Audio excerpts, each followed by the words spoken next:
শবে কদরের রাতের নামাজের কি নিয়ম? কয় রাকাত পড়বেন? প্রথম রাকাতে কোন সূরা পড়বেন, কতবার পড়বেন? দ্বিতীয় রাকাতে কোন সূরা পড়বেন, কত রাকাত পড়বেন? জানা আছে তো আপনাদের? জানা নাই? একজনও জানেন না? ইন্না লিল্লাহি ওয়া ইন্না ইলাইহি রাজিউন। হাজার হাজার মানুষের বিশাল সমাবেশ, আপনারা একজনও শবে কদর নামাজের নিয়ম জানেন না? এটা তো খুব খারাপ কথা ভাই, নিয়ম তো জানতে হবে। আচ্ছা আমি বলে দিচ্ছি, শবে কদরের নামাজের নিয়ম হলো অন্য যে কোনো নামাজ যেভাবে পড়েন শবে কদরের নামাজও একইভাবে পড়বেন। এগুলো শবে কদর নামাজের নিয়ম। এমন কোনো কথা নাই যে শবে কদরের নামাজে প্রথম রাকাতে সূরা ফাতিহার পর অমুক সূরা এতবার পড়তে হবে, দ্বিতীয় রাকাতে ততবার পড়তে হবে, এরকম কোনো কথা কোরআন হাদিসে।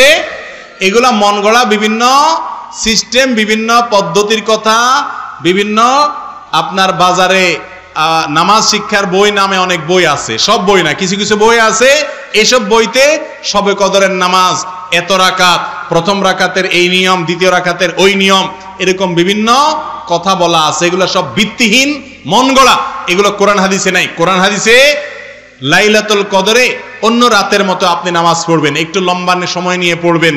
যে কোনো রাতের নামাজ, তাহাজ্জুদের নামাজ লম্বা সময় নিয়ে পড়তে হয়, দীর্ঘ রাকাত, দীর্ঘ রুকু, দীর্ঘ সিজদা, আস্তে আস্তে তেলাওয়াত, আস্তে আস্তে তাসবিহ এবং সময় নিয়ে পড়বেন। দুই রাকাত করে পড়বেন। যে কোনো সূরা দিয়ে পড়তে পারেন, একবার পড়বেন না দুইবার পড়বেন, সূরা ফাতিহার পরে সূরা, এটা আপনার ব্যাপার, কোনো সূরা নির্ধারিত না। আপনি লাইলাতুল কদরের একটা জিনিস নির্ধারিত, সেটা হলো একটা দোয়া হাদিসে বর্ণিত হয়েছে। আম্মা জানা আয়েশা রাদিয়াল্লাহু তাআলা আনহাকে নবী করিম সাল্লাল্লাহু আলাইহি সাল্লাম শিক্ষা দিয়েছেন, তুমি যদি লাইলাতুল কদর পাও তাহলে দোয়া করবা। কি দোয়া? আল্লাহুম্মা ইন্নাকা আফুউন তুহিব্বুল আফওয়া ফাআফু আন্নী। আল্লাহ আপনি ক্ষমাশীল, ক্ষমা করতে ভালোবাসেন, অতএব আমাকে ক্ষমা করে দেন। ক্ষমা করতে ভালোবাসেন, অতএব আমাকে ক্ষমা করে দেন। এই দোয়া পড়বেন লাইলাতুল কদরে। এছাড়া আল্লাহর কাছে যে কোনো দোয়া করবেন, দুই রাকাত করে নামাজ যতটুকু পারেন তৌফিকে কুলা পড়বেন। কোন সূরা কেরাত নিয়ম নির্ধারিত নাই। সারা রাত আপনি দোয়া করবেন, ইবাদত করবেন। আর এই শবে কদর পাওয়ার জন্য, শবে কদরের ইবাদতের আশায় রমজানের শেষ 10 রাতের সবগুলোতে, বিশেষ করে বেজোড়গুলোতে বেশি বেশি করে করবেন। শুধু 27 তারিখকেই করবেন, অন্যগুলোতে ঘুমাবেন।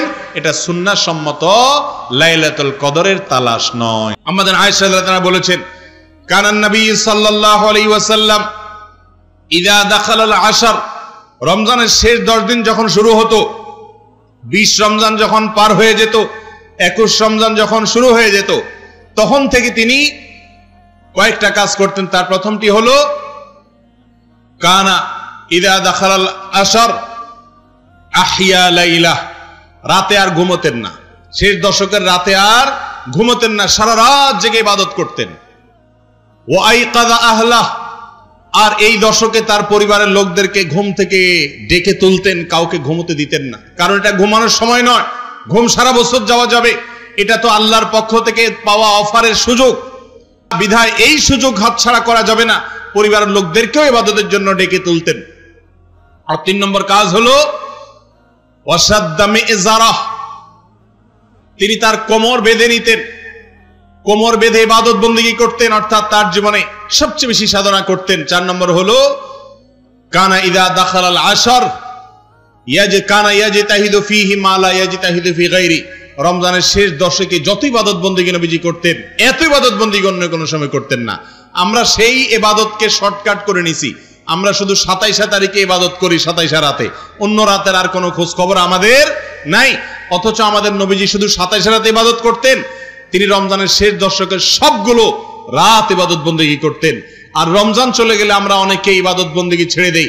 মসজিদে রমজানে এত মুসল্লি, রমজানের পরে আর মুসল্লি খুঁজে পাওয়া যায় না, হারায় যায় সব। ভাইরা আমার, যারা রমজান মাসের ইবাদত করে, মাসকে পুজো করে, তারা শুধু এই মাসের ইবাদত করে। যারা আল্লাহর ইবাদত করে তারা রমজানেও ইবাদত করবে, রমজানের পরে ইবাদত করবে। কারণ যে আল্লাহ রমজানে ইবাদত করতে বলেছেন, তিনি রমজানের পরে 5 ওয়াক্ত নামাজ পড়তে বলছেন না, বলেন নাই? অতএব বছর জুড়ে রমাদানের শিক্ষাকে আমরা ধরে রাখার চেষ্টা করব তো ইনশাআল্লাহ। আল্লাহ আপনি আমাদের সিয়াম, আমাদের কিয়াম, আমাদের তারাবি, আমাদের রোজা, আমাদের ক্ষুধা এবং তৃষ্ণার কষ্ট করা, এত কষ্ট করে আমরা রাখছি এগুলো, আল্লাহ আপনি আমাদের এগুলো সবগুলোকে কবুল আর মঞ্জুর করে নিন। ভাইরা আমার, রমজান উপলক্ষে একটা সুযোগ থেকে আমরা বেশিরভাগ মানুষ বঞ্চিত, সেটা হলো রমজান মাস ক্ষমার মাস। ভাই, রমজান মাস আল্লাহর কাছ থেকে জাহান্নাম থেকে মুক্তির পরোয়ানা আদায় করে নেওয়ার মাস। আর এই কাজটা পাওয়ার জন্য আমাদেরকে একটি কাজ করতেই হবে, সেটা হলো এই মাসে আল্লাহর কাছে বেশি বেশি দোয়া করতে হবে। বেশিরভাগ মানুষ আমরা হতভাগা, কপাল পড়া, যে গোটা মাস চলে যায়, আজকে রমজানের কয়েকটা দিন চলে গেল, আমরা বেশিরভাগ মানুষ এই মাসে আল্লাহর কাছে চোখের পানি ফেলে একটু দোয়া করার সুযোগ পাই না। ভাইরা আমার, একান্তে নির্জনে একটু আল্লাহর সাথে কথা বলবেন, একটু দোয়া করবেন। আপনি এটা মনে করবেন না যে আমার দোয়া কি আর কবুল হবে, আমি কি আর কোনো হুজুর মানুষ। ভাইরা আমার, আপনি আল্লাহর বান্দা, আল্লাহ তাআলা তার বান্দার ইবাদত কবুল করবেন, বান্দার দোয়া কবুল করবেন। আল্লাহ বলেছেন উদউনি, হে আমার বান্দারা তোমরা আমার কাছে দোয়া করো, যেই দোয়া করবেন আস্তাজিব লাকুম, আল্লাহ ওয়াদা করেছেন আমি তোমাদের দোয়া কবুল করব। অতএব রমজান মাস চলে যাবে আর আপনি দোয়া করবেন না, এটা কোনোদিনই হতে পারে না। বিধায় এই মাস, গোটা মাস জুড়ে বেশি বেশি করে আল্লাহর কাছে দোয়া করব তো ইনশাআল্লাহ। আমি কত ভুল করেছি, কত অন্যায় করেছি, কত পাপ করেছি, কত অপরাধ করেছি, মালিক আপনি আমাকে মাফ করে দেন। এখনো নাকের ডগা নিঃশ্বাস আছে, এখনো মাপ চাইলে মাফ হবে, মরার পর আর মাপ চাইলে মাফ হবে না, কিয়ামতের দিন মাপ চাইলে মাফ হবে না, কবরে গিয়ে মাপ চাইলে আর মাফ হবে না, মাপের দরজা বন্ধ হয়ে যাবে। আল্লাহ এখনো তো আমার নিঃশ্বাস আছে, এখনো তো আমার প্রাণ আছে, এখনো তো আমি জীবিত আছি। আল্লাহ আপনি আমাকে মাফ করে দেন। আপনি ক্ষেত খামারে কাজ করছেন, মা বোনরা বাসা বাড়িতে কাজ করছেন, রান্না বাড়া করছেন, ইফতার প্রস্তুত করছেন, সাহারি প্রস্তুত করছেন, বাচ্চাদেরকে গোসল করাচ্ছেন, নিজে অন্য কোনো কাজ করছেন। এই কাজের ফাঁকে ফাঁকে আল্লাহর সাথে একটু কথা বলেন, মনে মনে বলেন, মুখে মুখে বলেন।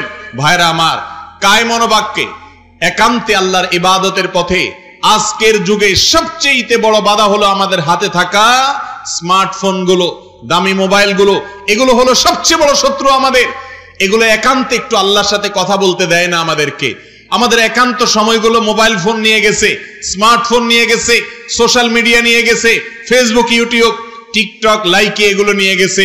ভাইরা আমার, আমাদের নির্জনে একাকী সময়গুলো একটু আল্লাহর সাথে কথা বললে মনটা নির্ভার হবে, মনটা ফ্রেশ হবে, মনটা পবিত্র হবে, আপনি সফল হবেন, আপনি সাফল্যের চূড়ান্ত শিখরে যেতে পারবেন, আপনার রমজান মাস সফল হবে। নবীজি সাল্লাল্লাহু আলাইহি সাল্লামের একটি হাদিস রয়েছে, রুব্বাস সাইমিন লাইসা লাহু মিন সিয়ামিহি ইল্লাল জু'। কত রোজাদার আছে যাদের রোজা থেকে উপোস থাকা ছাড়া, তারা ক্ষুধার্ত এবং পিপাসার্ত থাকা ছাড়া আর কোনো লাভ তাদের হয় না। কারণ এই রোজা রেখে তারা ওই যে আল্লাহর সমস্ত নিষিদ্ধ কাজ থেকে বেঁচে থাকতে পারে না, সবর করতে পারে না, পাপাচার ছাড়তে পারে না, গুনাহের কাজ ছাড়তে পারে না। রোজাও রাখে আবার অন্যায় কাজও করে। মনে রাখবেন, রোজা শুধু পেটের হয় না, রোজা শুধু পেটের হয় না, রোজা শুধু নিজের ক্ষুধা, তৃষ্ণা এবং যৌন চাহিদা কন্ট্রোল করার নাম নয়। এগুলা রোজার মূল স্ট্রাকচার। রোজা হয় একজন মানুষের মাথা থেকে পাওয়া পর্যন্ত প্রত্যেকটা অঙ্গের। হাতের রোজা হলো হাত দিয়ে কোনো অন্যায় কাজ করব না, কারোর গায়ে হাত দেব না, চুরি অন্যায় করব না, দুর্নীতি করব না, হাত দিয়ে অন্যায় কিছু খারাপ কোনো কাজ, হারাম কোনো কাজ হাত দিয়ে করব না। এটা হলো হাতের রোজা। মুখের রোজা হলো এই মুখ দিয়ে আমি রমজান মাসে এবং গোটা জীবনে কোনো খারাপ কথা বলবো না, কোনো খারাপ কথা আমার মুখ দিয়ে বের হবে না, হারাম খাবার আমার মুখ দিয়ে ঢুকবে না, আমার এই মুখ দিয়ে কোনো গুনাহ হবে না। এটা হলো মুখের রোজা। চোখের রোজা হলো চোখ দিয়ে আমি হারাম কিছু দেখবো না, খারাপ কিছু দেখবো না, অবৈধ কিছু দেখবো না। এটা হলো চোখের সিয়াম। মনের রোজা হলো মন দিয়ে আমি খারাপ কোনো চিন্তা করব না, কারোর ক্ষতি করার কল্পনা করব না, কারোর প্রতি মনের ভিতরে হিংসা রাখবো না, মনের ভিতরে অহংকার রাখবো না, মনের ভিতরে অন্যায় যত কিছু হতে পারে মন দ্বারা করার মতো তার কোনো কিছু রাখবো না। এটা হলো মনের সিয়াম। ভাইরা আমার, যদি মাথা থেকে পা পর্যন্ত গোটা শরীরের প্রত্যেকটা অঙ্গ প্রত্যঙ্গের সিয়াম আপনি পালন করতে পারেন, তাহলে আপনার রমজানের সিয়াম, রমজানের রোজা রাখা সার্থক হবে। আর যদি রমজানের পরে আপনার জীবনে কোনো পরিবর্তন না আসে, রমজানের আগে আপনি যা ছিলেন রমজানের পরেও আপনি তা, রমজানের আগে আপনি হারাম অনেক কাজ করতেন, রমজানের পরেও সেগুলো করেন, রমজানের আগেও হস্তমৈথুনের অভ্যাস ছিল, রমজানের পরেও সেটা করেন, রমজানের আগে হারাম জিনিস দেখতেন মোবাইলে, রমজানের পরেও সেগুলো দেখেন, রমজানের আগে হারাম খাইতেন, রমজানের পরেও খান, রমজানের আগে গীবত শিকায়ত করতেন, রমজানের পরেও করেন, যদি এরকম হয় তাহলে এই রমাদান পালন সার্থক হলো না, সফল হলো না। আল্লাহ তাআলা আমাদের সবাইকে রমজান থেকে শিক্ষা নিয়ে সবরকারী হওয়ার তৌফিক দান করুন।